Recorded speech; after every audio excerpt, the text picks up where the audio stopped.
अर्थसंकल्पीय अधिवेशनाच्या पूर्वसंध्येला आपली पत्रकार परिषद सुरू करू. मी आपल्या सर्वांचं स्वागत करतो. सुरुवातीला सुनीता वहिनींना मी विनंती करतो की त्यांनी या ठिकाणी आपल्याला संबोधित करावं. नमस्कार.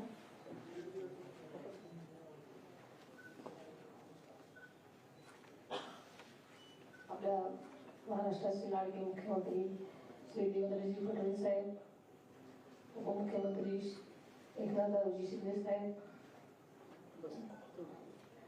आणि आपण सर्व पत्रकार बंधू वगैरे, उद्यापासून राज्याचा अर्थसंकल्पीय अधिवेशनाला सुरुवात होत आहे. अधिवेशनाच्या पूर्वसंध्येला आयोजित आपल्या या पत्रकार परिषदेसाठी उपस्थित असलेल्या सर्वच बंधू यांचं मी मनापासून स्वागत करते. अधिवेशनाच्या पूर्वसंध्येला चहापानाचा कार्यक्रमाचं आयोजन करण्याची जो ही पद्धत आहे, चहापानाचा कार्यक्रम केवळ औपचारिक नसतो तर तो संवादाचा प्रभावी मंच असतो. या मंचावर राज्याच्या विकासावर विधायक चर्चा व्हावी, जनतेचे प्रश्न सरकारपर्यंत पोहोचावे आणि त्यावर मार्ग निघावा याचे सगळे अपेक्षित असतात. यंदाचे अधिवेशन हे महायुती सरकारचं दुसरं अर्थसंकल्पीय अधिवेशन आहे. जनतेने मोठ्या विश्वासानं गेल्या वर्षी पुन्हा एकदा महायुतीला सत्ता दिली, त्या विश्वासाला न्याय देण्याचा प्रयत्न महायुती सरकार करत आहे. आपल्याला सर्वांना माहिती की आदरणीय अजितदादांनी 11 वेळा राज्याचा अर्थसंकल्प सादर केला. दिवंगत वानखेडे साहेबांनंतर सर्वाधिक वेळा अर्थसंकल्प सादर करण्याचा मान आदरणीय दादांना मिळाला आहे. आदरणीय दादांनी सन 2011 मध्ये सादर केलेला पहिला अर्थसंकल्प हा 1,44,783 कोटी रुपयांचा होता. तर मागच्या वर्षी म्हणजे सन 2025 मध्ये त्यांच्या कारकिर्दीतील शेवटचा अर्थसंकल्प तब्बल 7,20,000 कोटी रुपयापर्यंत पोहोचला. या अर्थसंकल्पीय आकारमानात झालेली भरीव वाढ ही केवळ आकड्यांची वाढ नाही तर महाराष्ट्राला सर्वांगीण विकासाकडे नेण्याचं प्रगतीचं द्योतक आहे. आदरणीय दादांच्या पहिल्या अर्थसंकल्पाच्या काळात सुमारे 7,41,694 कोटी असलेल्या राज्याचा सकल देशांतर्गत उत्पादन GDP सन 2025-26 मध्ये जवळपास 50 लाख कोटी रुपयांपर्यंत पोहोचला होता. मात्र या विकासाच्या वेगात सुद्धा आदरणीय दादांनी राज्याच्या आर्थिक शिस्तीची आणि पारदर्शकतेची कधीही तडजोड केली नाही. विकास आणि शिस्त याचा समतोल राखत महाराष्ट्राला सक्षम आर्थिक दिशा देण्याचं काम त्यांनी केलं. मुख्यमंत्री देवेंद्रजी फडणवीस साहेबांच्या मार्गदर्शनाखाली आणि उपमुख्यमंत्री एकनाथजी शिंदे साहेबांच्या साथीनं आदरणीय दादांच्या अर्थसंकल्पाची जोरदार सुरुवातही झाली होती.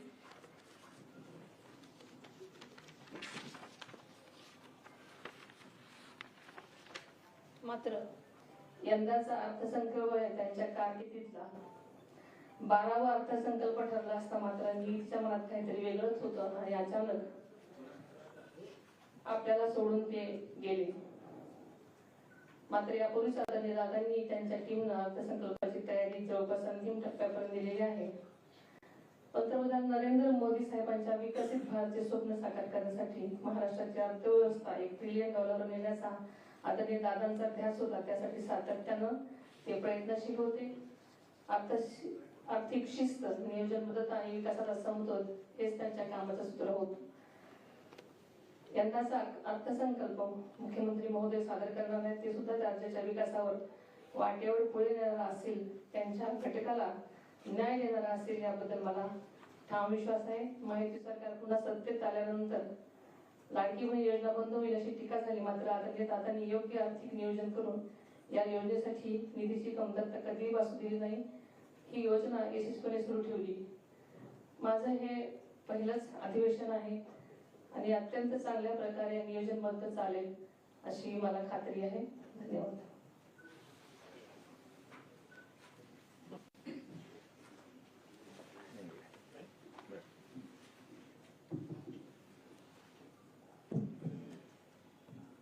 सर्व पत्रकार मित्रांचं स्वागत.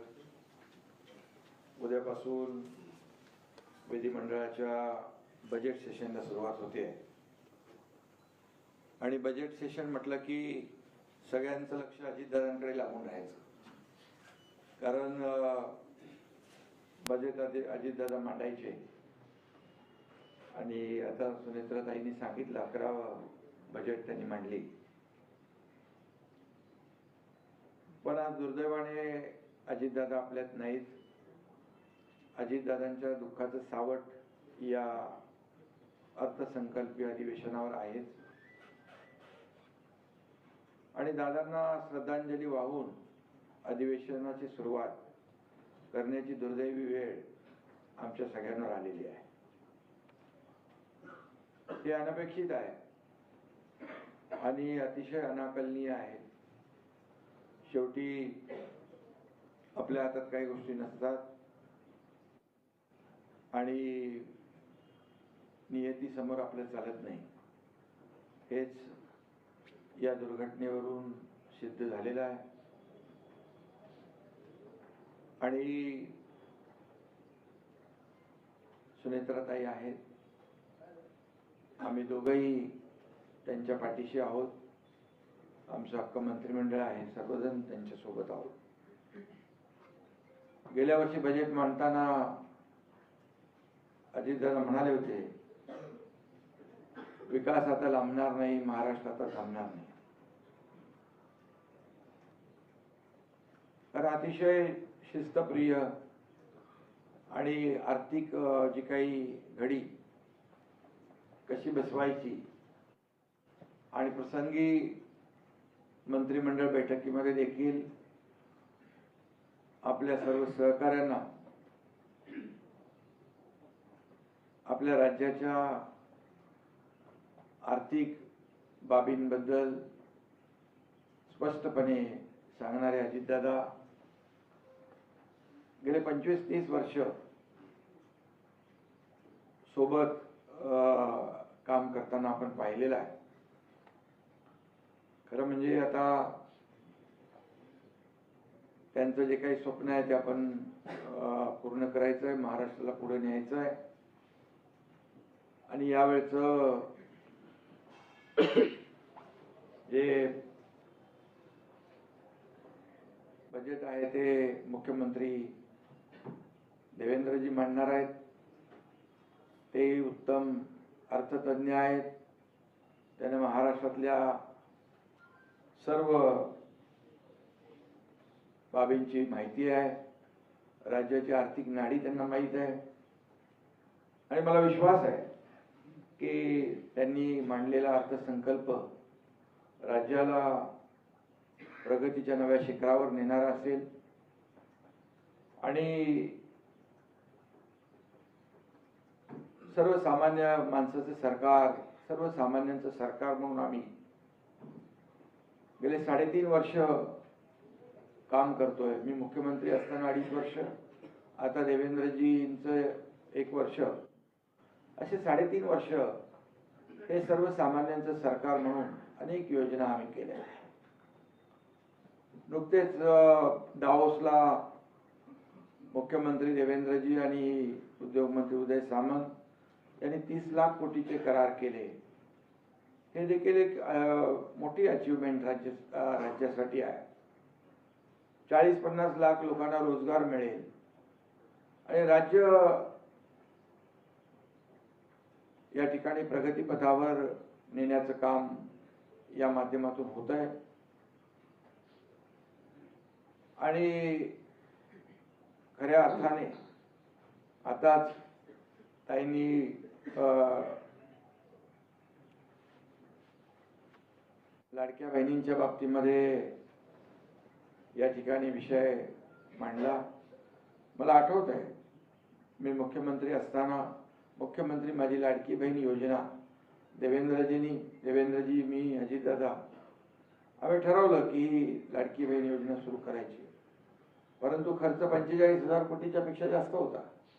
पण शेवटी धाडस करण्याची आवश्यकता होती आणि ते आम्ही केलं. आणि अजितदादांनी देखील त्या एवढा मोठा जो काही भार होता, आर्थिक घडी विस्कटणार नाही याची काळजी घेतली आणि ती योजना आम्ही यशस्वी केली, सुरूही केली आणि ती योजना आज सुरू आहे. याचा आम्हाला सगळ्यांनाच आनंद आहे. लाडक्या बहिणींनी देखील आम्हाला, आमच्या सरकारला, महायुती सरकारला आशीर्वाद दिले आणि ती योजना देखील काही लोक आज पत्रकार परिषदेमध्ये सांगत होते पैसे 3,000 रुपये द्या, अमकं करा. त्याच लोकांनी त्या योजनेमध्ये खोडा घातला होता. काही लोक कोर्टात गेले होते, त्या योजनेला विरोध केला होता. काय काय नको नको ते आरोप केले होते. त्यांना वाटलं होतं की फक्त आम्ही निवडणुकीची घोषणा करतोय, ती अंमलात आणणार नाही, परंतु आम्ही प्रिंटिंग मिस्टेक म्हणणारे नाही, जे बोलतो ते करून दाखवणारे आहोत आणि त्याप्रमाणे आम्ही केलं. आणि मी हेही सांगतो, जे आम्ही निवडणुकीच्या वेळेस ज्या ज्या घोषणा आम्ही केलेल्या आहेत त्या सर्व घोषणा योग्य वेळेत पूर्ण करणार हा विश्वास देखील या ठिकाणी मी आपल्याला देतो. कारण काही लोक म्हणाले आता या चहापानावर तर नेहमीप्रमाणे त्यांनी बहिष्कार घातलेलाच आहे. खरं म्हणजे हे अर्थसंकल्पीय अधिवेशन आहे. यामध्ये चहापान म्हणजे काय? हे काय फक्त सत्ताधाऱ्यांचं अधिवेशन नाही आहे. हे विरोधी पक्ष आणि सत्ताधारी सगळे रथाची 2 चाकं आहेत. परंतु हम नहीं सुधरेंगे वाली बात जी आहे, हम नहीं सुधरेंगे असं जे काही त्यांनी सिद्ध करून दाखवलंय. कम्युनिकेशन गॅप म्हणून कोणीतरी म्हटलं की येत आहेत, म्हणजे त्यांनी बहिष्कार चहापानावर घातला, पण त्यांच्या बैठकीवर त्यांच्या सहकार्याने बहिष्कार घातला.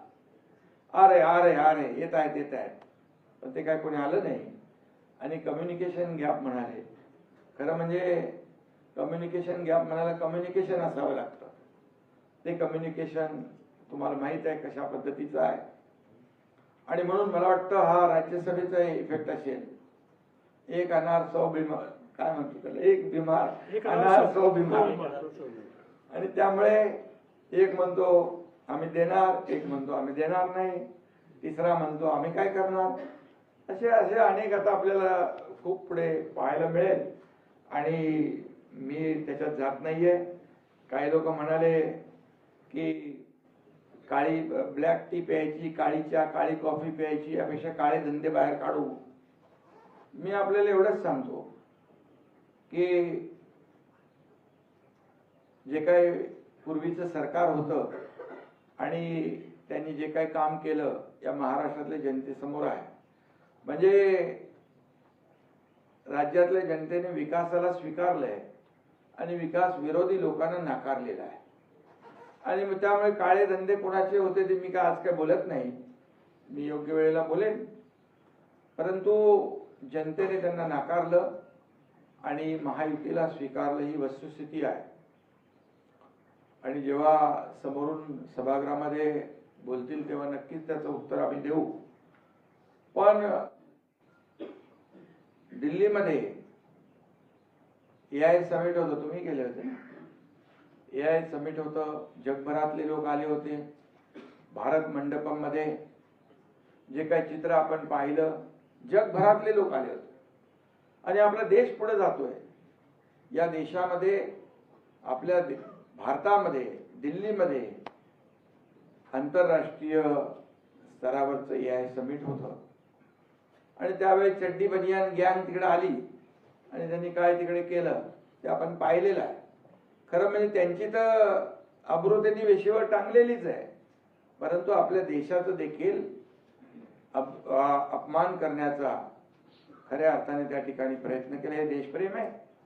मी काल त्याच्यावर बोललोय.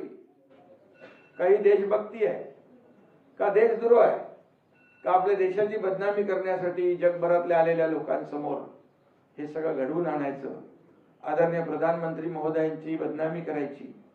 राहुल गांधी तर देशात पण करतात आणि विदेशात गेल्यावर देखील प्रधानमंत्र्यांची आणि आपल्या देशाची बदनामी करतात.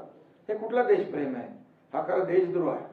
आणि म्हणून आम्हाला अपेक्षित आहे तशा प्रकारचं कृती इथं या अधिवेशनात होऊ नये. पायऱ्यांवर या अधिवेशनामध्ये या, सभागृहामध्ये या.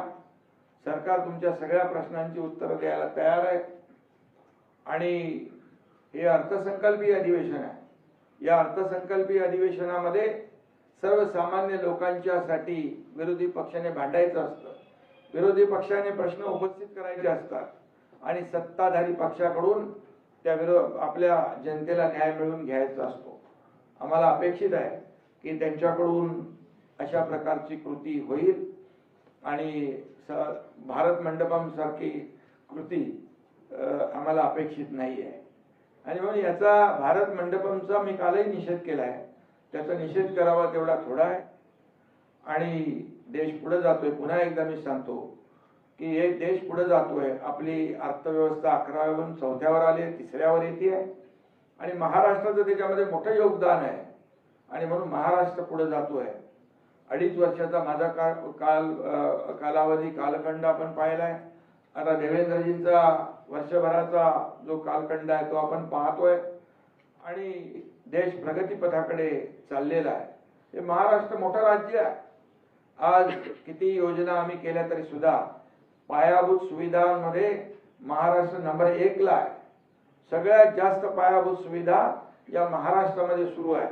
त्यामुळे वेगवेगळ्या मॉडेलच्या माध्यमातून या ठिकाणी आपण पाहिलं. काही लोक म्हणाले एक तरी काम चांगलं दाखवा. हे कुठला मेलडी रोड जो आपला कोस्टलचा काय तो गाणं आहे ना आपलं, जय हो जय हो, त्याच्याबद्दलही काही लोक म्हणाले एक तरी चांगलं काम दाखवा. अरे अटल सेतू बघा, तुम्ही बंद केलेले मेट्रोची कामं बघा, कारशेडला स्टे दिलेलं ते बघा. हे सगळे स्टे आम्ही हटवले, सगळे स्पीड ब्रेकर हटवले. सगळी सरकार आता प्रगती सरकारच्या वेगाने पुढे जात आहे. मी काय त्या कामांचं काय बोलत नाही, परंतु मुंबईमध्ये देखील मोठ्या प्रमाणावर जे आदरणीय प्रधानमंत्री मोदयांचं स्वप्न आहे सगळ्यांना घरं, आमच्या हिंदू हृदय सम्राट बाळासाहेबांचं स्वप्न होतं 40 लाख लोकांना घरं. या पुढच्या 5 वर्षात आम्ही 40 लाख घरं या गोरगरिबांना दिल्याशिवाय राहणार नाही. हाऊसिंग पॉलिसी आपण केलेली आहे. झोपडपट्टी मुक्त मुंबई महाराष्ट्राचा आम्ही संकल्प केलेला आहे. MMRDAच्या माध्यमातून देखील एक त्या ठिकाणी दुर्घटना घडलेली आहे, वस्तुस्थिती आहे, त्यामुळे सक्त कारवाई केली आहे. त्याला निलंबित करून टाकलंय. जी कंपनी होती त्याला 5 कोटीचा दंड लावलाय. जो कन्सल्टंट होता त्याला 1 कोटीचा दंड लावलेला आहे आणि कुणालाही पाठीशी घालणार नाही. त्यांच्यावर कठोर कारवाई करण्याचे संकेत 4 लोकांना अटक केलेली आहे. मुख्यमंत्री महोदयांनी स्वतः गांभीर्याने घेतलंय. मी देखील त्या संबंधित आमच्या अधिकाऱ्यांना सक्त सूचना ताकीद दिलेल्या आहेत. या दुर्घटनेची पुनरावृत्ती होऊ नये यासाठी सेफ्टी ऑडिट, स्ट्रक्चरल ऑडिट हे सगळं करण्याच्या सूचना ऑनगोईंग प्रोजेक्ट जेवढे आहेत या सगळ्यांना दिलेल्या आहेत. आणि आम्हाला दुर्घटनेच्या बद्दल जे मुख्यमंत्री सहायता निधीतून तर 5 लाख दिलेच, परंतु MMRDAच्या माध्यमातून देखील प्रत्येक वृत्ताला 15 लाख रुपये दिलेले आहेत. शेवटी पैसे देणं हा महत्वाचा विषय नाही, परंतु जी घटना झाली त्याच्या कुटुंबियाच्या मागे उभं राहण्याचं काम केलं आणि घटना पुनरावृत्ती होऊ नये याची देखील काळजी आम्ही घेतोय. आणि म्हणून MMRDA जे काम करते 48,000 कोटीचं बजेट परवा शिल्की बजेट त्यांनी सादर केलेलं आहे आणि म्हणून अनेक कामं विकासाची या ठिकाणी सुरू आहेत. आज सिंचनाचे प्रकल्प देखील महाविकास आघाडीच्या सिंचनाच्या 2.5 वर्षामध्ये 4 प्रकल्पांना सुधारित प्रशासकीय मान्यता दिली होती. आमच्या महायुती सरकारमध्ये जवळपास 125 प्रकल्पांना सुधारित प्रशासकीय मान्यता. आताच आपण जवळपास कुठलं वैनगंगा नळगंगा प्रकल्पाला मान्यता दिली. 90,000 कोटींना मान्यता दिली, 94,000 कोटींना. आणि मराठवाड्यातला दुष्काळ त्या माध्यमातून दूर होणार, विदर्भाला सिंचनाला पाणी मिळणार. या सगळ्या गोष्टी आम्ही करतोय. आणि एक तरी काम दाखवा म्हणतायत, ही किती कामं दाखवा, वेळ आल्यावर आम्ही दाखवू त्यांना. परंतु एवढंच आहे की हे सरकार जे आहे हे स्थगिती सरकार नाही, हे प्रगती सरकार आहे आणि सर्वसामान्यांचं सरकार आहे. आणि म्हणूनच यामध्ये अनेक निर्णय आम्ही घेतले. गेल्या परवाच्या MMRDAच्या बैठकीमध्ये पाण्याची निकड लक्षात घेऊन 3 धरणांना आम्ही मान्यता पोशीर, शिलार आणि त्याचबरोबर काळू धरणाला देखील 500 कोटी रुपये इरिगेशनकडे वर्ग केलेले आहेत. मी त्यांना जे मला म्हणजे पत्रकार परिषदेत विचारलं त्यांना थोडक्यात सांगतोय. त्याचबरोबर नवीन आपण वाहतूक कोंडी मुक्त मुंबई त्याच्यावर आपण काम करतोय. मुख्यमंत्री महोदयांनी देखील सूचना दिलेल्या आहेत. आता आपण फक्त जमिनीवरून रिंग रोड तयार करत नाहीये, तर खाली काय पाताळ लोक त्याच्यामध्ये अंडरग्राऊंड टनेलच्या माध्यमातून देखील आम्ही वाहतूक कोंडी दूर करतोय. BKC कुर्ला 70 किलोमीटरचा टनेल मार्ग आपण करतोय. त्याचबरोबर बोरिवली ठाणे टनेल करतोय. मुंबई मुलुंड गोरेगाव टनेल करतोय. ही वाहतूक कोंडी दूर करण्यासाठी देखील पावलं आपण उचलतोय. आणि त्यामुळे पॉट टॅक्सीचं एक नवीन संकल्पना आपण या ठिकाणी करतोय. म्हणून काही केलं, एक तरी काम दाखवा. 1000 कामं आमच्याकडे आहेत, योग्य वेळेला आम्ही दाखवू. आणि म्हणून मला एवढंच सांगायचं आहे की आज ज्यांनी काही प्रश्न या ठिकाणी उपस्थित केलेले आहेत त्यांना मी एवढंच सांगू इच्छितो, तुम्ही सभागृहात या आणि या राज्यातल्या सर्वसामान्य जनतेचे प्रश्न मांडा आणि आम्हाला विचारा की आम्ही 3.5 वर्षात काय केलंय आणि तुम्ही 2.5 वर्षामध्ये काय केलंय. भ्रष्टाचार कशाशी खातात ते कोणाला माहीत आहे, आपल्याला माहीत आहे. आणि म्हणून मला आजच्या या बैठकीमध्ये, आजच्या पत्रकार परिषदेमध्ये सगळं काय बोलायचं नाही आहे, परंतु हे सर्वसामान्यांचं सरकार हे सर्वसामान्य लोकांसाठी काम करतंय. शेतकऱ्यांना काय दिलं म्हणाले, शेतकऱ्यांना 32,000 कोटीचं पॅकेज आता आम्ही जाहीर केलं. दिवाळी काळी होऊ देणार नाही आम्ही जाहीर केलं होतं आणि त्याप्रमाणे पैसे त्यांच्या खात्यात जाऊ लागले. आम्ही शेतकऱ्यांसाठी NDRFचे निर्णय बदलले, 2 हेक्टरचे 3 हेक्टर केले. सततच्या पावसाचे पैसे मिळत नव्हते ते आम्ही देऊ केले. आणि म्हणून त्याचबरोबर आताच विजेचं देखील आपण आजच्या कॅबिनेटमध्ये त्याला मान्यता दिली. दिवसा शेतकऱ्यांना वीज देण्याचं देखील निर्णय सरकारने घेतला आणि तो वीज त्यांना मिळू लागलेली. असे अनेक निर्णय सरकारने घेतलेले आहेत. त्यामुळे मला वाटतं की यावेळेचं जे काही बजेट जे आहे हे सर्वसामान्यांसाठी असेल आणि सर्वसामान्य आणि याबरोबर मुंबईला देखील आपण पाहिलं. आता परवा आपले फ्रान्सचे राष्ट्राध्यक्ष मॅक्रॉन आले होते. प्रधानमंत्री मोदीजी जसं म्हणाले त्यांच्या भाषणात मुंबईला ग्लोबल फिनटेक हब करायचं आहे, त्याची वाटचाल सुरू झालेली आहे. मग का पोटदुखी एवढी, का पोटसूळ, का मुंबईला जागतिक दर्जाचं शहर करण्यासाठी तुम्ही 25 वर्ष जे घालवले, आज आम्ही 3.5 वर्षामध्ये किंबहुना देवेंद्रजी जेव्हा मुख्यमंत्री होते त्या काळात सुरू केल्या योजना यांच्या काळामध्ये बंद पाडल्या. आमचं महायुती सरकार आलं की पुन्हा सुरू केल्या. आणि म्हणून हे सगळं जे आहे विकासाला जनतेने स्वीकारलेलं आहे. आणि जे काळे धंदे बाहेर काढू म्हणणाऱ्यांना लोकांनी घरी बसवलेलं आहे.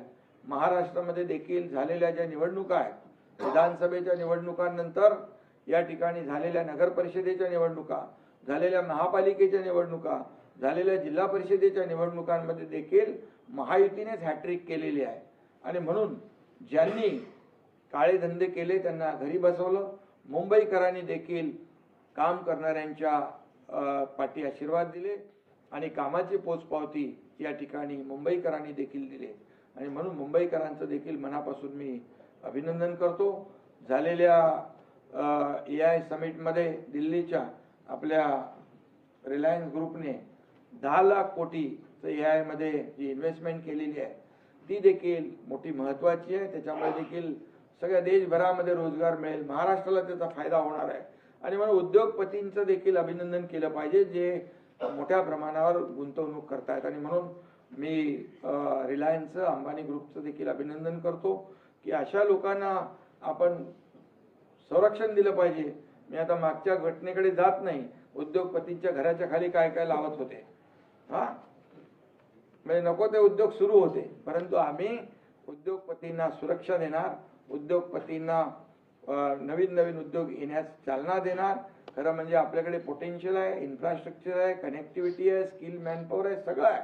आणि म्हणून तर 30 लाख कोटींचं आता MOUs झाले, आपले करारनामे झाले.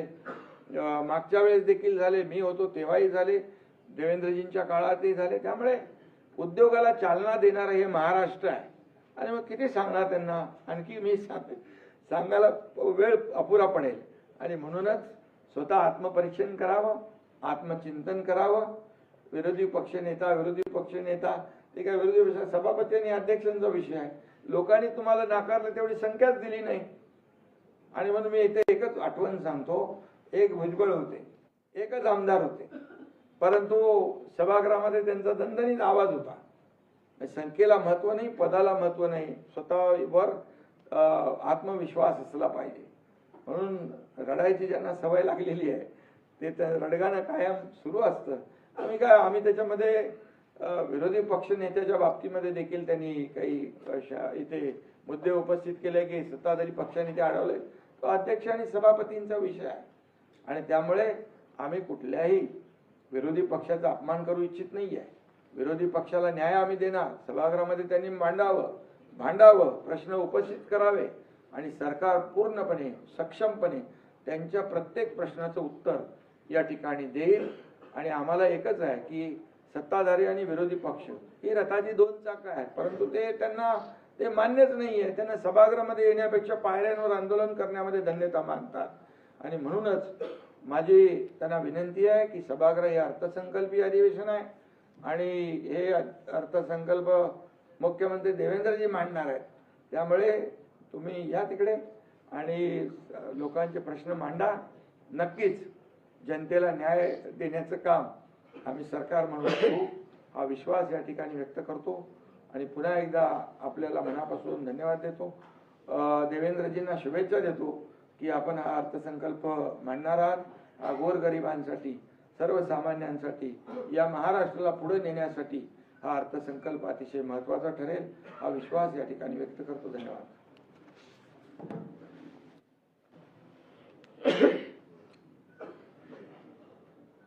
धन्यवाद शिंदेसाहेब. महायुती सरकारचं 6वं अधिवेशन हे उद्यापासून सुरू होत आहे. आणि मला हा विश्वास आहे की या अधिवेशनाच्या माध्यमातून गोरगरीब आणि सामान्य माणसाचे प्रश्न सोडवण्याकरता आम्ही पुढाकार घेऊ. खरं म्हणजे 1 महिना हे अधिवेशन चालणार आहे, 4 आठवड्याचं अधिवेशन आहे. आणि मला याही गोष्टीचा अभिमान आहे की महाराष्ट्र विधानमंडळ एक असं विधानमंडळ आहे की देशामध्ये सर्वाधिक काळ आणि सर्वाधिक दिवस अधिवेशन हे महाराष्ट्र विधानमंडळात होतं. आमची संख्या ही अभूतपूर्व असली तरी आम्ही कुठेही अधिवेशनाचे दिवस कमी करा असा आग्रह बिझनेस ॲडव्हायझरी कमिटीत केला नाही. कारण अधिवेशन एक असं माध्यम असतं की ज्यातनं सर्वसामान्य लोकांना आपण न्याय देऊ शकतो. या अधिवेशनामध्ये 6 मार्चला मी अर्थसंकल्प मांडणार आहे. खरं म्हणजे माननीय अजितदादा पवार यांनी या अर्थसंकल्पाकरता प्रचंड तयारी केली होती आणि एक चांगला अर्थसंकल्प देण्याचा त्यांचा मानस होता. दुर्दैवाने हा अर्थसंकल्प मांडण्याची वेळ ही माझ्यावर आलेली आहे. एक अर्थमंत्री म्हणून अजितदादांना जे मी जवळून बघितलं, कुठल्याही मुख्यमंत्र्यांना निर्धास्तपणे अर्थ खातं ज्या व्यक्तीला देता येईल असे अजितदादा होते. कारण अर्थव्यवस्थेची शिस्त ही ते सातत्याने पाळायचे. कधीही बेशिस्त कारभार ते चालवून घेत नव्हते. आणि म्हणून आम्हाला खरं म्हणजे अर्थमंत्री म्हणून ते असल्यामुळे हे माहिती होतं की कुठे जर आम्ही अधिक लोकप्रिय अशा निर्णयांकडे गेलो आणि ते आर्थिक शिस्तीत बसत नसेल तर दादा आम्हाला स्पष्टपणे सांगतील की हे शक्य होणार नाही, ही आपली आर्थिक परिस्थिती नाही आणि जिथे आवश्यक आहे तिथे मार्ग देखील काढून देतील अशा पद्धतीचे दादा यावेळेस नाही आहे. पण माननीय सुनेत्रा बहिणी पहिल्यांदाच या अधिवेशनाला सामोरं जात आहेत. राज्यसभेचा त्यांचा अनुभव आहे, विधानसभेत पहिल्यांदाच विधानमंडळात त्या येत आहेत. पण मला विश्वास आहे की अनेक वर्षाचा जो त्यांचा अनुभव आहे त्यामुळे त्या देखील अतिशय ठामपणे ज्या पद्धतीनं दादा भूमिका मांडायचे तशा पद्धतीनं या अधिवेशनाला सामोऱ्या जातील. खरं तर आपल्याला कल्पना आहे की या अधिवेशनामध्ये आपलं बजेट येत आहे आणि मला सांगताना आनंद वाटतो की नुकतंच केंद्र सरकारचं जे बजेट आलं त्या बजेटमध्ये महाराष्ट्राला मिळणाऱ्या निधीत 20,000 कोटी रुपयाची वाढ झालेली आहे आणि जवळपास टॅक्स डिव्होल्युशन मध्ये आता महाराष्ट्राला 98,306 कोटी रुपये मिळणार आहेत. जी मागणी फायनान्स कमिशन समोर मी शिंदे साहेबांनी आणि अजितदादांनी केली होती ती बहुतांशी त्यांनी मान्य केल्यामुळे महाराष्ट्राला चांगला फायदा या ठिकाणी होतोय आणि म्हणून मी 16व्या वित्त आयोगाचे आणि केंद्र सरकारचे देखील या ठिकाणी आभार मानतो. या केंद्राच्या बजेटमध्ये आपल्याला 2 हायस्पीड कॉरिडॉर तर मिळालेच, पण रेल्वेच्या बजेटमध्ये 23,000 कोटी रुपये हे आपल्याला मिळाले आहेत. कारण त्यावेळी मी सांगितलं होतं की माझ्याकडे फाईन प्रिंट आलेली नाही आणि म्हणून रेल्वेत किती पैसे मिळाले आहेत मला कल्पना नाही, पण मला अतिशय आनंद आहे. हे का महत्वाचं आहे तर आपण जर यूपीएचा काळ बघितला 10 वर्षात 12,000 कोटी रुपये महाराष्ट्राच्या रेल्वेला मिळाले आणि इथे दरवर्षी मागच्या वर्षी 22,000 कोटी दिले, यावर्षी 23,000 कोटी दिले. त्यामुळे प्रचंड मोठ्या प्रमाणात केंद्र सरकारच्या माध्यमातून आपल्याला निधी मिळतोय आणि यासोबत अजून वेगवेगळ्या ज्या काही ग्रोथ हब करता 1,000 कोटी असतील किंवा इतर गोष्टी असतील त्या गोष्टी आता या ठिकाणी मी सांगणार नाही.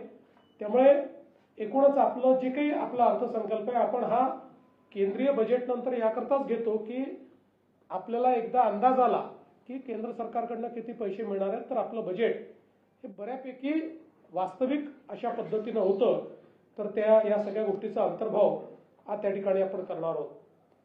यावेळी मी केंद्र सरकारचे आणि विशेषतः शिवराज सिंग चौहान साहेबांचे देखील आभार मानेन की जुनी नरेगा आणि आता जी रामजी जी योजना झालेली आहे आपण ॲडिशनल मॅनडेजची त्या ठिकाणी एक मागणी केली होती आणि 1300 लाख मनुष्य दिवसावरनं 1600 लाख मनुष्य दिवस अशी आपल्याला त्यांनी वाढ करून दिल्यामुळे जवळपास 1,400 कोटी रुपये अतिरिक्त हे महाराष्ट्राला या ठिकाणी त्या माध्यमातून देखील मिळणार आहेत.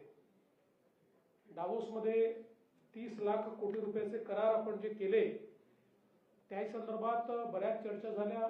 निश्चितच तो विषय सभागृहात देखील येईल. त्यावेळी या संदर्भात काय वस्तुस्थिती आहे, जुन्या करारांची काय वस्तुस्थिती आहे, या संदर्भातलं सगळं विवेचन आणि अनेकांच्या शंका असतात, काही गैरसमज असतात, त्या शंका आणि गैरसमज देखील दूर करण्याचं काम हे आम्ही करू.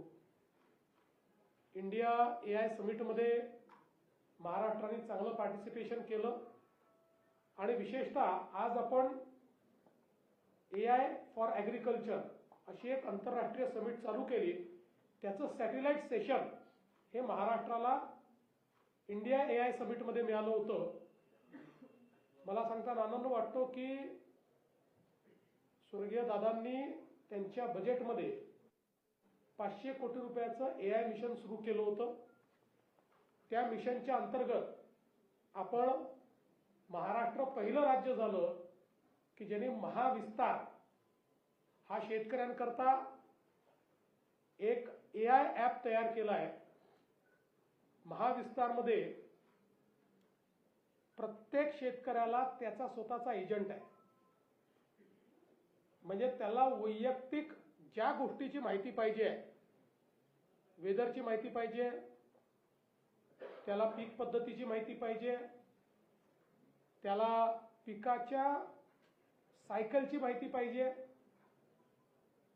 काय वापरलं पाहिजे, कुठल्या स्टेजला याची माहिती पाहिजे, इथपासनं तर अगदी फोटो काढला की त्या फोटोवरनं तो AI एजंट त्याला सांगणार आहे की त्याच्या पिकाची परिस्थिती काय आहे आणि त्याच्यावर कुठल्या प्रकारची कीड येऊ शकते. इथपर्यंत सगळ्या गोष्टी, मार्केट लिंकेज असेल, वेगवेगळे भाव असतील, एका ॲपवर हे सगळे त्याला मिळणार आहेत. आणि मला सांगताना आनंद वाटतो की महाराष्ट्रातल्या 30 लाख शेतकऱ्यांनी याचा वापर सुरू केलेला आहे. बहुभाषिक अशा प्रकारचं ॲप आहे. ज्याला टायपिंग करता येत नाही, तो बोलला तरी त्याला तिकडनं उत्तर मिळणार आहे. त्याने टाईप केलं तर टाईप करून त्याला उत्तर मिळणार आहे. आणि आता वेगवेगळ्या भाषांसोबत पहिल्यांदा आज एक पहिला प्रयोग आपण केला की त्याच्यामध्ये आमच्या आदिवासी भागातली जी भिली भाषा आहे, भिली, या भिली भाषेचं इन्क्लुजन आता आज आपण त्याच्यामध्ये केलं. म्हणजे भिली भाषेतही कुठलाही प्रश्न विचारला शेतीच्या संदर्भात तर रिअल टाइम त्याला त्या ठिकाणी ते उत्तर मिळेल.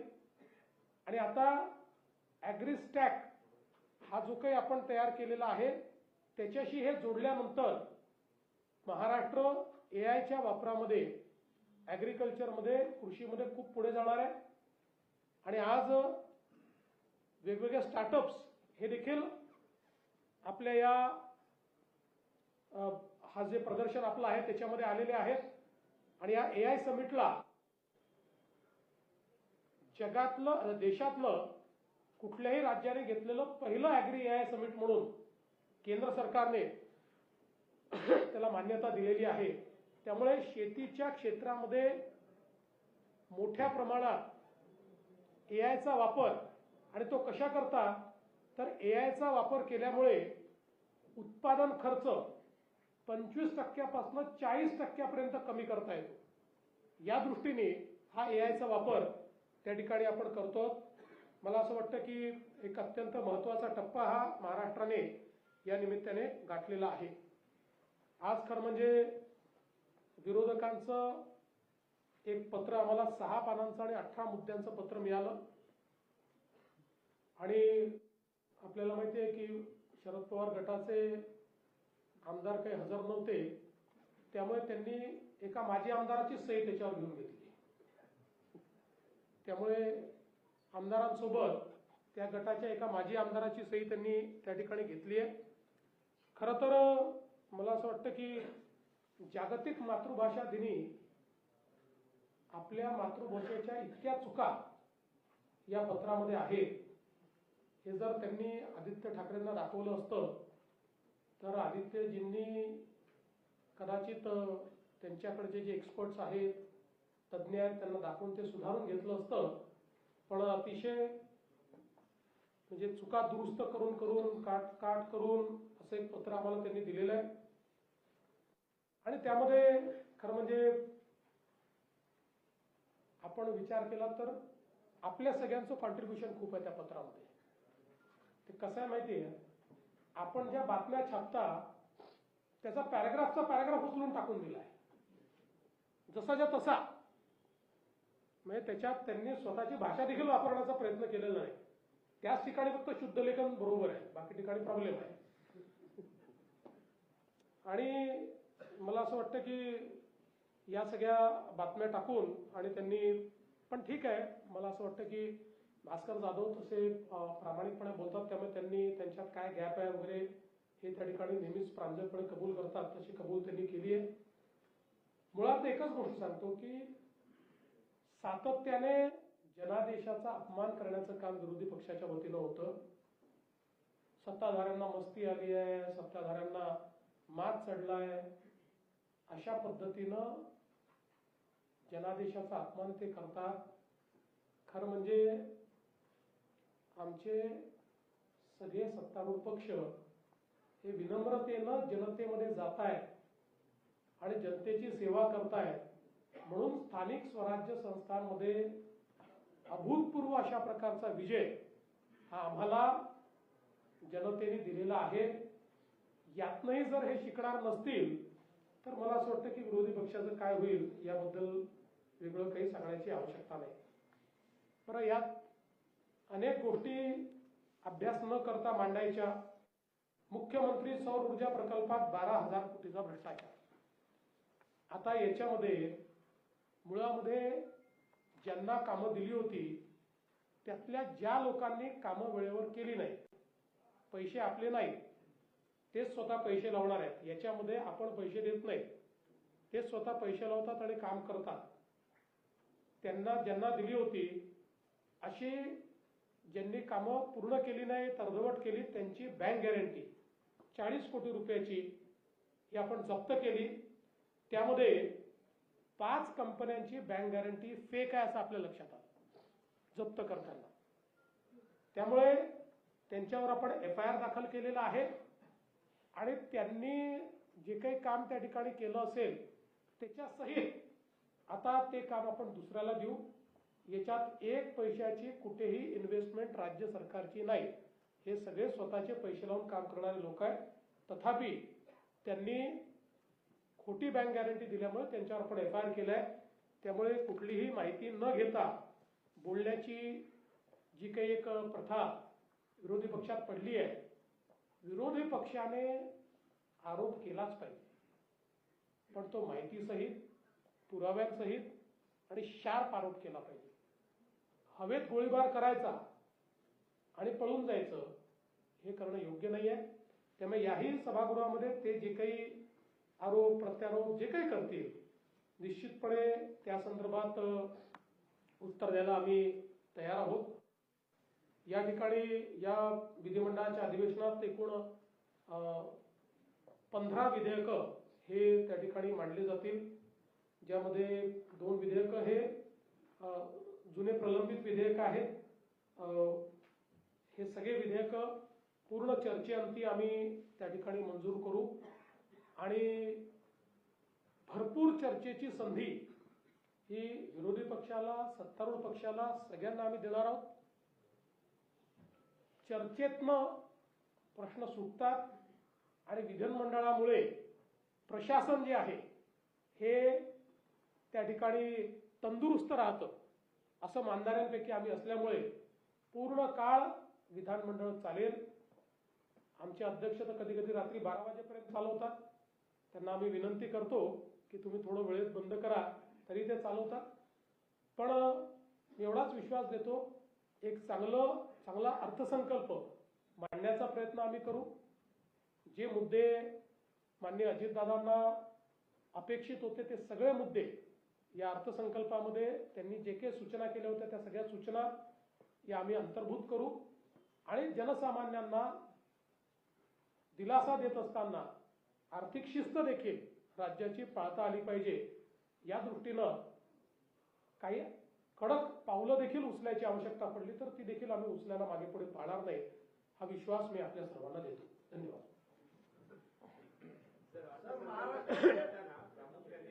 लाडकी बहीण योजना असेल किंवा राज्याचं वाढलेलं कर्ज असेल त्याच्यामुळे जो आर्थिक भार राज्याच्या तिजोरीवर आला त्यावेळेला कसरत करावी लागली का तुम्हाला अर्थसंकल्प? असं आहे की आपण विकसनशील अर्थव्यवस्था आहोत, त्यामुळे प्रत्येक अर्थसंकल्प हा कसरत असतेच. कारण शेवटी विकसनशील अर्थव्यवस्थेमध्ये आपल्याला विकास, कर्ज, दायित्व यांचा मेळ बसवावा लागतो. पण मला असं वाटतं की महाराष्ट्राची परिस्थिती निश्चित अशी आहे की या ज्या काही आम्ही योजना सुरू केलेल्या आहेत या योजना बंद करण्याची वेळ आमच्यावर नाही, ते आम्ही चालू. धान उत्पादक शेतकऱ्यांसाठी बोनसचा विषय प्रलंबित आहे या अधिवेशनात थोडा उशीर झाला, कालच ते बोनस रिलीज झाला.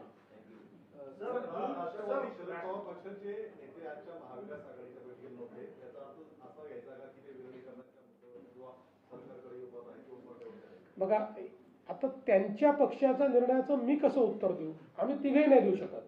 त्यांचं उत्तर तेच देऊ शकतात का आले नाही. कदाचित असंही असू शकतं की आपापसात काही त्या 3 पक्षांमध्ये भांडण चाललं असेल, काही अजून काही वेगळं असेल, त्यामुळे त्याचं उत्तर तर मी नाही देऊ शकणार. सेशन आहे, पण मागच्या काही दिवसात वारंवार म्हणजे आता अधिवेशन असल्यामुळे तो देखील मुद्दा तितकाच येईल की रोहित पवार किंवा त्या शरद पवार गटाकडून अजित पवार यांचा अपघात की घातपात याच्यावर वारंवार चर्चा केली जाते.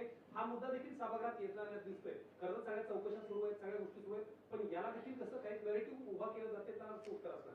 पहिली गोष्ट तर अशी आहे की जो काही दुर्दैवी अपघात झालेला आहे त्यामुळे सर्वच लोक शॉकमध्ये आहेत. कोणाचं दुःख जास्त आहे आणि कोणाचं दुःख कमी आहे असं ते आखता येणार नाही. आणि मला असं वाटतं की त्यांच्या परिवारापेक्षा जास्त दुःख कोणाला असूही शकत नाही, पण सगळेच लोक त्यामध्ये दुःखी आहेत. आता या संदर्भात हा जो काही अपघात झालेला आहे किंवा जी घटना घडलेली आहे याची DGCAच्या माध्यमातून चौकशी चालली आहे. DG सेफ्टी स्वतः ती चौकशी करतायत. आपण CID चौकशी सुरू केली होती, मात्र राष्ट्रवादी काँग्रेस पक्षाच्या वतीनं आम्हाला ही विनंती आली की याची CBI चौकशी झाली पाहिजे. तर शेवटी आपल्याला सगळं सत्य कळलंच पाहिजे. तात्काळ मी केंद्र सरकारला पत्र लिहिलं आहे. मी स्वतः माननीय गृहमंत्र्यांशी बोललो आहे आणि त्याची आपण जी काही CBI चौकशी आहे ती देखील आपण करणार आहोत. आता आपण जर बघितलं तर जवळपास 2 प्रेस नोट या DGCAने किंवा DG सेफ्टीने त्या ठिकाणी दिलेले आहेत. त्याच्यामध्ये त्यांनी सांगितलं आहे की 13 निर्धारित मानकांवर ही त्यांची चौकशी जी आहे ती चौकशी सुरू आहे. डिजिटल फ्लाईट रेकॉर्डर जो आहे त्याचा डेटा त्यांनी पूर्णपणे डाउनलोड केलेला आहे. व्हॉइस रेकॉर्डर जो आहे त्याच्या संदर्भातही त्यांनी आपली भूमिका स्पष्ट केलेली आहे. त्यामुळे डेटा उपलब्ध होणार नाही अशी कुठलीच आता परिस्थिती त्या ठिकाणी नाही. त्या संदर्भात जी काही शेवटी ही विमानं परदेशात बनतात त्यामुळे तिथल्याही हा जो काही व्हॉइस रेकॉर्डर आहे त्याचा डेटा रिट्रीव्ह करण्याकरता त्यांची मदत ही त्या ठिकाणी घेतली जाते. आणि मलबा असेल, परिचालन किंवा मेंटेनन्स रेकॉर्ड असतील, या सगळ्यांची चौकशी चाललेली आहे.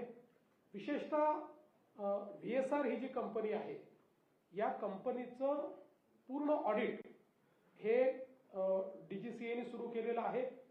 आणि केवळ या अपघातापुरतं ते ऑडिट चाललेलं नाही आहे, तर त्यांचं पूर्ण गेल्या काही वर्षाचं सगळ्या फ्लाईट्सचं ऑडिट हे त्या ठिकाणी अतिशय कडक पद्धतीनं करण्यात येत आहे. त्यांचे लॉगबुक्स असतील, तिथे FTDL जे असतं त्याचं ते योग्य प्रकारे पाहिले गेले की नाही, मेंटेनन्स योग्य प्रकारे होता की नाही, या सगळ्या गोष्टींचं त्या ठिकाणी चौकशी चाललेली आहे. त्यामुळे मला असं वाटतं की या सगळ्या चौकशीचा जो काही निकाल आहे त्याची वाट बघितली पाहिजे. अर्थात या संदर्भात कोणाच्या मनात शंकाच असू नये असं म्हणणाऱ्यांपैकी मी नाही. कोणाच्याही मनात शंका असेल तर माझं तर मत असं आहे की या संदर्भात ती शंका ही जी काही योग्य अथॉरिटी आहे त्या अथॉरिटीकडे व्यक्त केली पाहिजे. म्हणजे अगदी ज्यांच्या मनात शंका आहे त्यांनी DGCAला त्या शंकांच्या संदर्भातलं एखादं पत्र लिहावं किंवा आमच्याकडे दिलं तर आम्ही देखील ते पत्र हे DGCA पर्यंत पोस्ट करू. कारण कुठली शंका, व्हॅलिड शंका तर वेगवेगळ्या प्रकारच्या काही काढता येऊ शकतात, ते त्याच्याबद्दल म्हणत नाही. कारण शेवटी एखादी थिअरी तयार करायची तर कुठली थिअरी तयार होते, पण ज्या काही व्हॅलिड शंका आहे यातल्या प्रत्येक शंकेचं उत्तर मिळालंच पाहिजे. हा आमचाही आग्रह आहे, हा सुनेत्राताईंचाही आग्रह आहे आणि पवार कुटुंबाचाही आग्रह आहे. त्याच्यामुळे मला असं वाटतं की ज्या काही शंका असतील त्या त्यांनी म्हणजे ज्याच्यावर समजा 13 निर्धारित जे मुद्दे आहेत त्या मुद्द्याच्या बाहेरही कोणाची शंका असेल तर त्यांनी ते DGCAला लिहिलं पाहिजे. आम्हाला दिलं तर आम्हीही आपल्या वतीनं ते DGCAकडे पाठवू की याही शंकांच्या संदर्भात आपण उत्तर दिलं पाहिजे किंवा जो काही तुम्ही त्याच्यात चौकशी करताय त्या चौकशीत काय आढळत आहे हे त्या ठिकाणी सांगितलं पाहिजे. म्हणून मला असं वाटतं की कोणी चौकशीची मागणी करणं चुकीचं नाही. चौकशी झाली पाहिजे, चौकशी होतेच आहे. केंद्र सरकारला आणि सिव्हिल एव्हिएशन डिपार्टमेंटला या चौकशीमध्ये लपवण्यासारखं काही आहे असं मला वाटत नाही. किंबहुना आम्ही सगळे रोज फ्लाय करतो, केंद्रातले मंत्री करतात, पंतप्रधान करतात, आम्ही सगळे करतो. त्यामुळे यातनं जे काही बाहेर येईल ते आमच्या सगळ्यांच्याही जीविताच्या दृष्टीनं अत्यंत महत्त्वाचं ठरणार आहे. जर त्याच्यातले काही लॅप्सेस असतील तर ते पुढे होऊ नये या दृष्टीनं ते देखील महत्त्वाचं ठरणार आहे. आता ही जी VSR कंपनी आहे याच्यामध्ये जवळपास देशभरातले सगळे नेते याच्यामध्ये फ्लाय करतात. आता हे जे विमान ज्याच्यात मान्य दादांचा अपघात झाला, मी 4-5 वेळा त्याच्यामध्ये मी स्वतः फ्लाय केलेला आहे. त्यामुळे मला असं वाटतं की या संदर्भात अपेक्षा एवढीच आहे की शंका त्याचं उत्तर हे आपण घेतलं पाहिजे. कुठल्याही पद्धतीनं स्वर्गीय दादांचा अपमान होईल किंवा स्वर्गीय दादांच्या परिवाराला त्रास होईल अशा पद्धतीनं फक्त कोणी वागू नये ही एक माझी अपेक्षा आहे. बाकी कुठलेही प्रश्न जे आहेत ते प्रश्न विचारले पाहिजेत आणि ते प्रश्न योग्य ठिकाणी पोहोचले पाहिजे. सत्तेतल्या राष्ट्रवादीला कॉर्नर करण्यासाठी म्हणून देवेंद्र फडणवीस यांनी मंत्रालयामध्ये नरहरी झिरवळ यांच्या केबिनमध्ये अँटी करप्शन ब्युरोची रेड करवली आणि त्यामुळे नरहरी झिरवळांचा राजीनामा घ्या अशी मागणी विरोधकांनी केली. जर एखादी तक्रार मिळाली तर देवेंद्र फडणवीसच्या केबिनमध्ये रेड होईल. त्याचा काही देवेंद्र फडणवीसशी संबंध नसतो, त्याचा काही नरहरी झिरवळशी संबंध नसतो. आपल्याकडे मी अँटी करप्शन ब्युरोला स्पष्ट सूचना दिलेल्या आहेत की तुमच्याकडे ज्या वेळेस एखादी तक्रार येते, कुठल्या लेवलला तक्रार आहे हे बघू नका. त्यांना पूर्णपणे मी स्वातंत्र्य दिलंय की तुम्ही त्या ठिकाणी जाऊन कारवाई करा. त्यामुळे अशा पद्धतीनं जर कोणी मागणी करत असेल तर कारवाई होईलच. उद्या माझ्याही कार्यालयामध्ये जर कोणी एखाद्या व्यक्तीने अशा पद्धतीनं व्यवहार केला तर त्यालाही पकडण्याची मुभा ही मी दिलेली आहे. असा कोणी एखादा कार्यालयात पकडला गेला याचा अर्थ त्या मंत्र्याचा त्याला आशीर्वाद आहे, त्याला वरद हस्त आहे असं समजण्याचं कारण नाही आहे. तसे पुरावे अद्याप तरी कुठलेही नाही आहेत. त्यामुळे मला असं वाटतं की या गोष्टींना जोडणं हे काही योग्य नाही. आणि सगळ्यात महत्वाचं म्हणजे आम्ही तिन्ही पक्ष हे अतिशय समन्वयाने चाललो आहोत. त्यामुळे आम्हाला असल्या प्रकारचे धंदे करण्याची आवश्यकताही नाही. नाही तर सीएम साहेब, विरोधी पक्षाचं म्हणणं आहे की मंत्रालयात ही एसीबी कारवाई करतं, तेही मंत्र्यांच्या दालनात करतं, फक्त लिखितावर कारवाई होते आणि सचिवाला दुसऱ्या खात्यामध्ये पाठवलं जातं. अशा वेळेस मंत्र्याची चौकशी होणार आहे का? समजा मंत्र्याच्या विरुद्ध पुरावा असता, कारण आपल्याला एक कल्पना देऊन देतो, एसीबी ट्रॅप कधी करतं माहितीये, त्याच्याकरता आधी पूर्ण पुरावे तयार होतात, संभाषण तयार होतं, संभाषण टेप होतं किंवा वेगवेगळ्या पद्धतीनं त्यांच्यासोबत कोणीतरी जाऊन काय बोलणं झालंय त्याची नोंद घेतं. या सगळ्या नोंदी असतात. त्या नोंदीमध्ये ज्यांची नावं येतात, ज्यांच्या विरुद्ध पुरावे असतात, ज्यांच्या विरुद्ध थेट पुरावे असतात त्यांच्यावर कारवाई होते. आणि आता समजा एक लिपिक आहे, त्या लिपिकाने पैसे मागितले आणि त्याला पकडलं तर त्याच्यावर योग्य प्रकारे सुपरविजन न करणारे जे वरचे अधिकारी असतात त्यांच्यावरही काही ना काही कारवाई होते, म्हणून त्यांची बदली होते. आता या संदर्भात ज्यांची बदली झालेली आहे त्यांच्याबद्दल अद्याप माझ्याकडे पूर्ण माहिती नाहीये, मी ती पूर्ण माहिती घेऊन तुम्हाला बोलेन. पण या सगळ्या प्रकरणामध्ये कुठल्याही पुराव्यामध्ये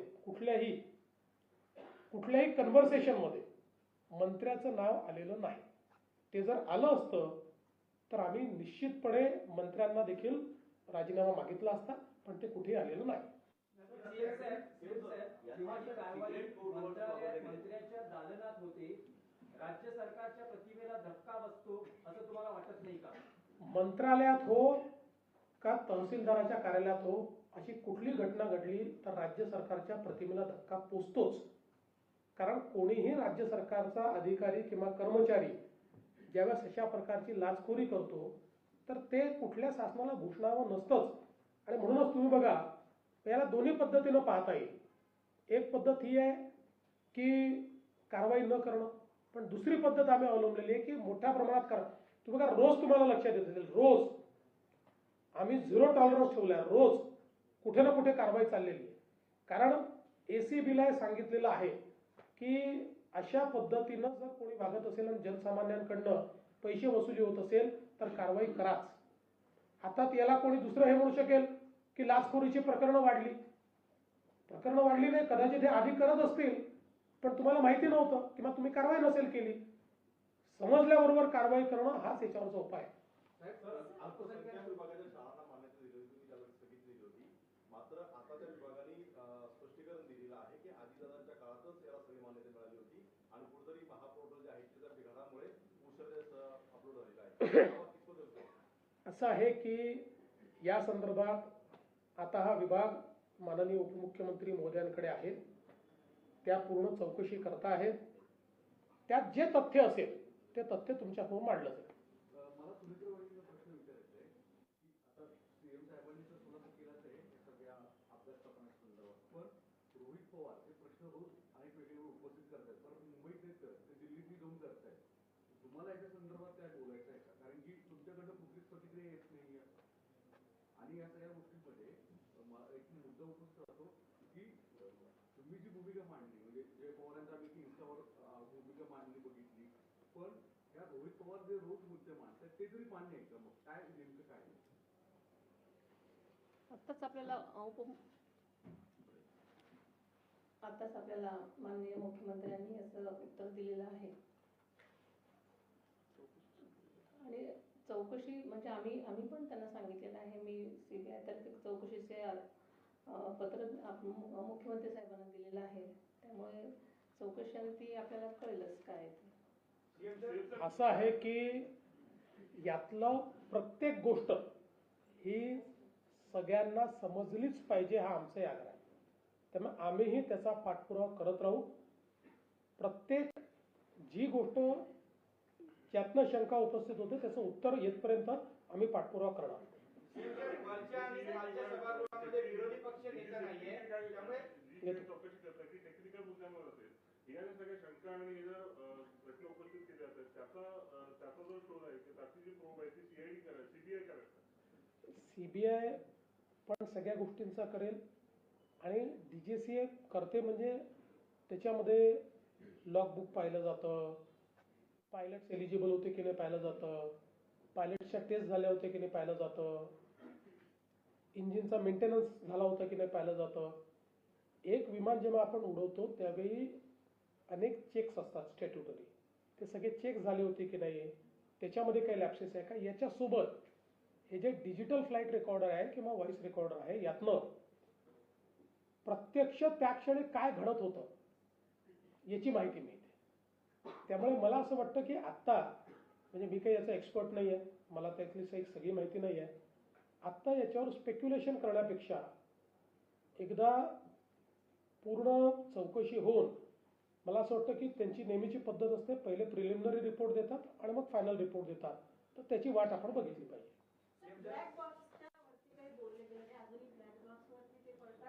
मला असं वाटतं की अतिशय क्लिअर कट DGCAच्या जे काही त्यांनी प्रेस विज्ञप्ती दिली आहे त्यात त्यांनी सांगितलं आहे 2 प्रकारचे इन्स्ट्रुमेंट असतात. त्यातला जो डिजिटल आहे जो सगळ्या गोष्टी टिपत असतो तो पूर्णपणे रिट्रीव्ह झाला आहे.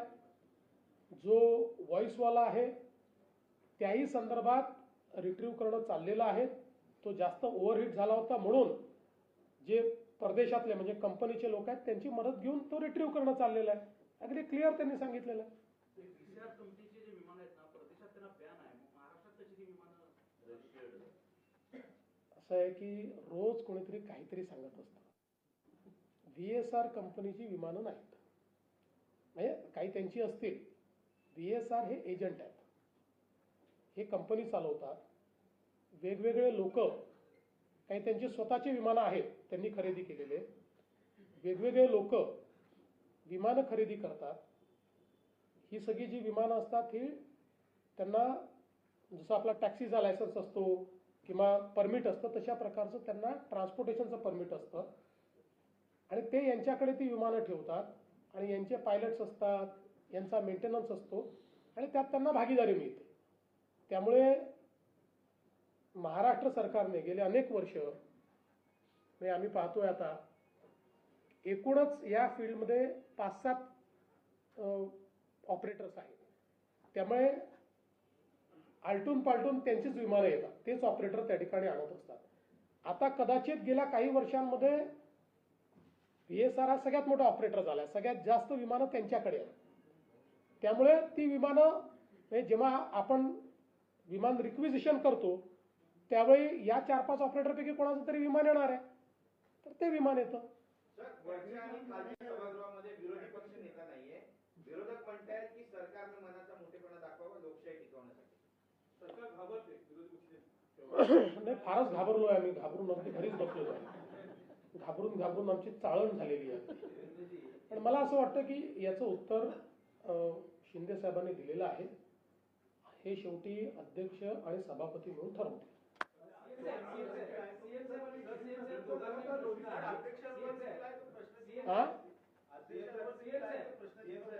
अध्यक्षांवर कुठलंही प्रश्नचिन्ह नाही.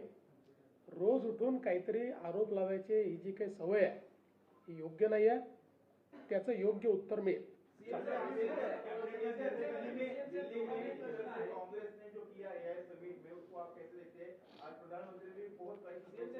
देखिए, मुझे ऐसा लगता है कि बीजेपी को विरोध करते करते कांग्रेस देश को विरोध करने लगी है.